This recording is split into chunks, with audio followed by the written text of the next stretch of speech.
Հրապարակը գրում է արցախցիների պայքարին ի պատասխան սոցիալնախարարը հանրահավաքից մեկ օր անց պատասխանեց, որ 50,000-ների աջակցությունը չի շարունակվելու։ Հորդորեց քաղաքացիություն ստանալ ու աշխատել, բայց իշխանության բարձր օղակներում ըստ լուրերի քննարկում են 40 գումարած 10,000 դրամի աջակցության շրջանակն ընդլայնելու հարցը։ Ապրիլի 1-ից այդ նպաստը կստանան բացառապես թոշակառուները, անչափահասները, հաշմանդամները։ Քննարկվում է նաև գործազուրկներին ու մինչև 150,000 եկամուտ ունեցողներին ընդգրկել սպասելու են արցախցիների գործողություններին, հասկանան մարում է ալիքը, թե բորբոքվում։ Բանն այն է, որ մարտի 29-ին Ազատության հրապարակում բազմամարդ հավաք անցկացրած արցախցիները մեկ շաբաթ ժամանակ են տվել իշխանությանը իրենց սոցիալական հարցերի, հատկապես Արցախ վերադարձի խնդրով զբաղվելու համար ու պահանջում են, որ գործիչները չգործածեն, Արցախի էջը փակված է արտահայտությունը։ Անցած շաբաթվանից արցախցիները նստացույց են հայտարարել օպերայի մոտ վրան տեղադրել, ենթադրվում է, որ շաբաթ օրը անցնելու են կոնկրետ գործողությունների, եթե իշխանությունը մինչև այդ լուծումների տարբերակ չառաջարկի։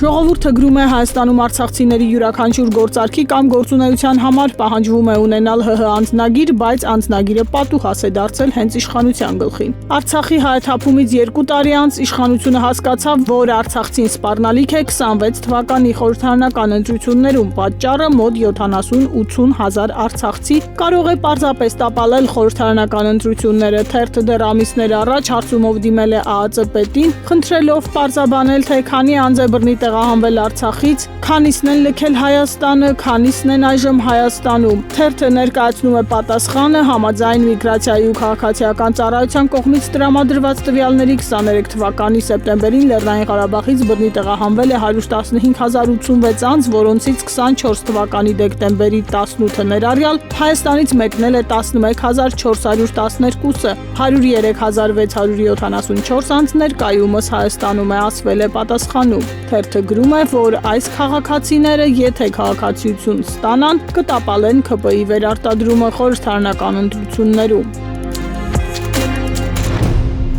Ժողովրդում կարդում ենք ԱԺ-պատգամավոր Հովիկ Աղազարյանի ու գլխավոր դատախազ Աննա Վարդապետյանի ԱԺ-բանավեճը նոր փուլ է թևակողում։ Թերթին հայտնի է դարձել, որ Աղազարյանը հայց է ներկայացրել դատարան ընդդեմ գլխավոր դատախազի։ Ըստ աղբյուրի Աղազարյանին հուզել է այն հանգամանքը, որ Աննա Վարդապետյանը իրեն անձեռնմխելիությունից զրկելու օրը ԱԺ-ամբիոնից հնչեցրել է արտահայտություն, թե սուտ եք ասում։ Արդյունքում Աղազարյանը վստահ լինելով, որ սուտ չի խոսում, դիմել է դատարան, պահանջելով, որ այդ արտահայտությունները Աննա Վարդապետյանը հերքի և ներողություն խնդրի։